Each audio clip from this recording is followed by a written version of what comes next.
Let's talk about spatial compounding, or also known as compound imaging.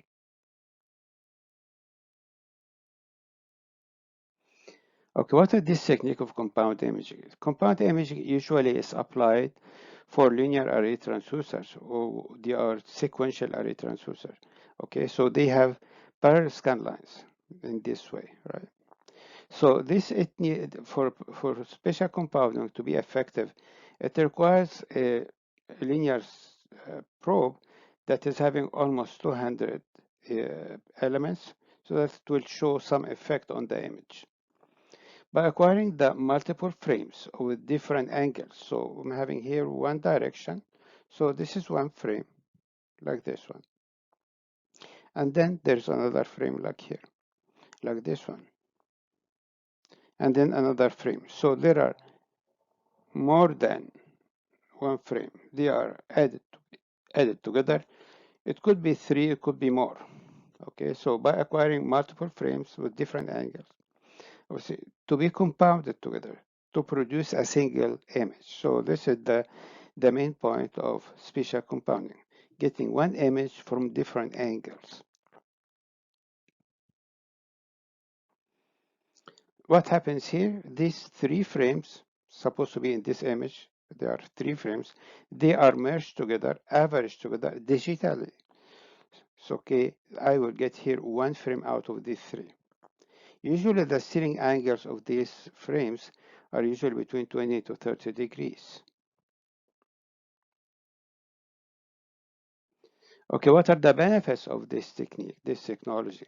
Spatial compounding or compound imaging.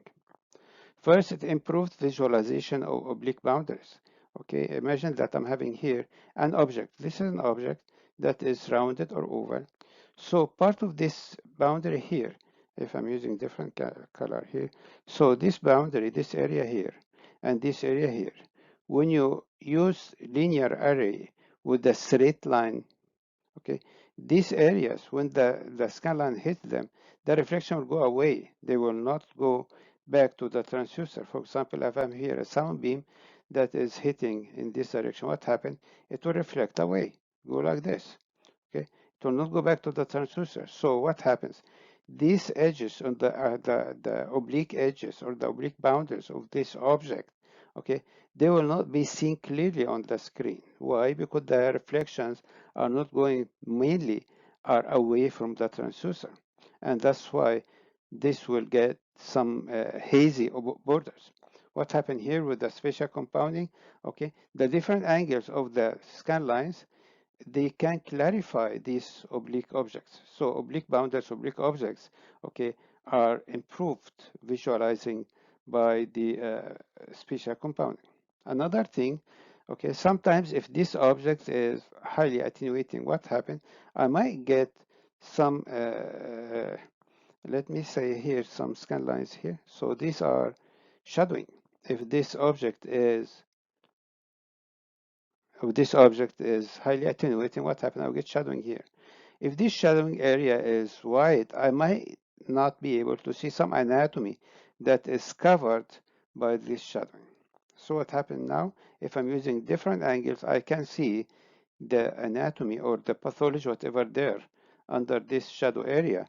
I can see it clear with spatial compounding. The third thing, it will improve signal to noise ratio. As we see here, we have three or more signal data that are added to the screen, okay, and I'm having the noise, which is very minimum. It will be in comparison to the signals, I will get better signal to noise ratio. Signal to noise ratio is also abbreviated as SNR. Of course, you know this, SNR.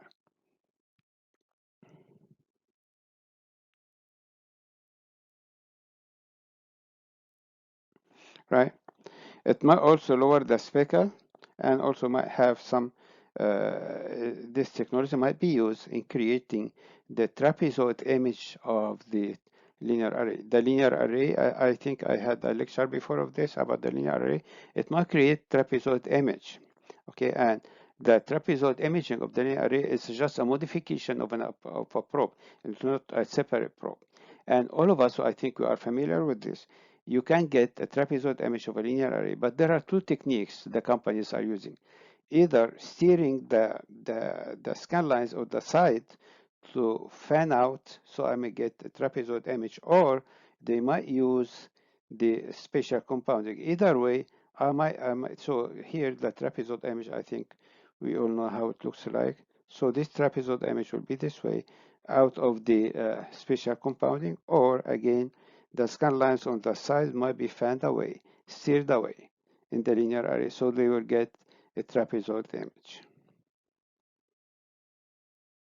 Is there any limitation here? Yes, sometimes when you're adding these several frames, if there are many, this will lower the frame rate, of course, and this is the limitation or the disadvantage of having spatial compounding. Again, spatial compounding, you can activate it or not. It's up to you. You can activate spatial compounding, or you can take the image as it is.